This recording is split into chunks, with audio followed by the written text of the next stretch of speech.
Sanid daawadayaal ku soo dhawaada wararka bariga Afrika oo jimco waliba aad ku daawataan warka Kalsan TV oo idinkaga imaanaya stuudiyaha Kalsan oo ku leeyahay magaalada Nairobi. Warka waxa idin la socodsiinaysa anigoo ah Iqra Cabdi Axmed. Qodobada aad ku daawan doontaan waxa kamid ah dowladda dalkani Kenya oo martigelinaysa shir caalami ah oo ku saabsan ganacsiga adduunka. Ninjirihii Ruushka u fadhiyay dalka Suudaan oo geeriyooday xilli uu ku sugnaa hoygiisa oo ku yaala magaalada Khartoum ee caasimadda dalkaasi Suudaan. qarax dad ay ku dhinteen oo ka dhacay gobolka Oromada ee dalka Itoobiya iyadoona laga cabsi qabo in mar kale ay soo cusboonaadaan bannaanbaxyadii sanadkii hore ka dhacay dalkaasi. daawadayaal qodobadaas iyo qodobo kale ayaad ku daawan doontaan u diyaar garooba ayagu faahfaahsan. dowladda dalkani Kenya oo martigelinaysa shir caalami ah oo ku saabsan ganacsiga adduunka. dowladda Kenya ayaa ku dhawaaqday martigelinta kulan wada tashi ah oo ku saabsan ururka caalamiga ah ee ganacsiga adduunka kaas oo ka dhacaya magaalada Nairobi ee xarunta dalkani Kenya 28 bisha Agoosto. xogayaha arrimaha dibadda Kenya Amina Mohamed ayaa sheegtay in shirkani uu noqon doono mid heer qaran ah qaybna ka ah hay'adaha ganacsiga adduunka ee marka magacooda la soo gaabiyo loo yaqaano WTO. shirkani ayaa waxaa si wada jir ah ugu wada shaqeyn doona jaamacadaha Nairobi, dugsiyada dhaqaalaha dalka iyo sidoo kale xubnaha xoghaynta ururka ganacsiga adduunka. sida ay ka dhawaajisay Marwa Amina, ka qaybgalayaasha ayaa shirka waxa ay ku gorfeyn doonaan isweydaarsi la xiriira waaya aragnimada iyo duruus aasaasi u ah geedi socodka isdhexgalka gobolka oo gacan ka geysanaya taageeridda, fududeynta iyo xoojinta xiriirka Afrika iyo arrimo kale. shirka ayaa waxaa ka soo qayb gali doona dalal dhowr ah oo dhaca geeska fog ee qaaradda Afrika oo ay ugu horeyso Kenya, Itoobiya, Jamhuuriyadda Federaalka ee Soomaaliya, Midowga Jasiiradda Comoros iyo dalka Koonfurta Suudaan. waxaa iyaguna ka soo qayb gali doona oo shirka lagu martiqaaday dalalka Shiinaha, Liberia, Yemen iyo Seychelles. wasiiradaha ka socda dowladaha Itoobiya, Soomaaliya, Suudaan, Koonfurta Suudaan, Liberia iyo sidoo kale wakiiladaha ka socda bandhiga horumarinta Afrika, ururka Midowga Afrika iyo IGAD ayaa iyaguna durbaba ka jawaabay casuumaadda isla markaana aqbalay. in ka badan 40 dal oo Afrikaan ah ayaa kamid ah ururka ganacsiga adduunka ee marka magacooda la soo gaabiyo loo yaqaano WTO. Danjirihii Ruushka u fadhiyay dalka Suudaan oo geeriyooday xilli uu ku sugnaa hoygiisa oo ku yaala magaalada Khartoum ee caasimadda waddankaasi Suudaan.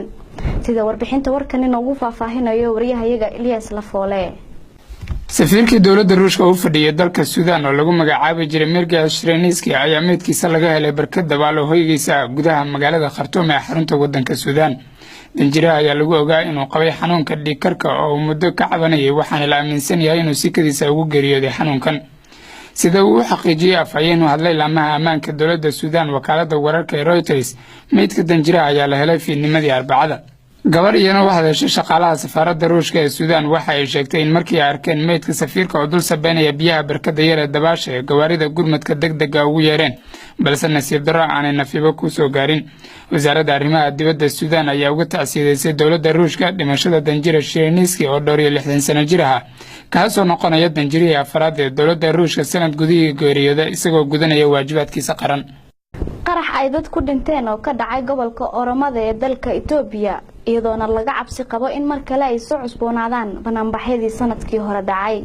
weerarkani ayaa ahaa mid loo adeegsaday bambada nooca gacanta laga tuuraha kaasoo ay ku dhaawacmeen 13 ruux sida ay xaqiijiyeen warbaahinta gudaha dalka Itoobiya.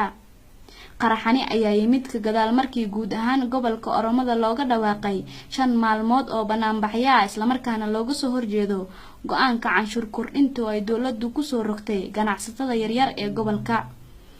qoomiyadaha Oromada ayaa iyadu kamid ah qoomiyadaha ugu badan dalka Itoobiya dhalisan nidaamka federaalka. waxaa jira maxaabiisyo fara badan oo dowladdu u xiran kuwaas oo lagu soo eedeeyay abaabulka bannaanbaxyadii sanadkii hore ka dhacay dalka Itoobiya.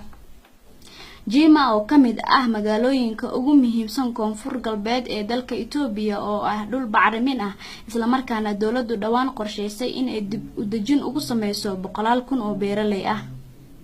wararka ayaa sheegaya dadka dhaawacmay inuu ku jiro wiil 10 jir ah iyo 2 haweeney ah kuwaas oo lagu dabiibayo goob caafimaad oo gaar loo leeyahay. mudaharaadyada rabshadaha wata ayaa waxaa laga dareemayaa guud ahaan gobolka iyadoona laga cabsi qabo in ay ku sii faafso gobollo kale oo dalka Itoobiya ah.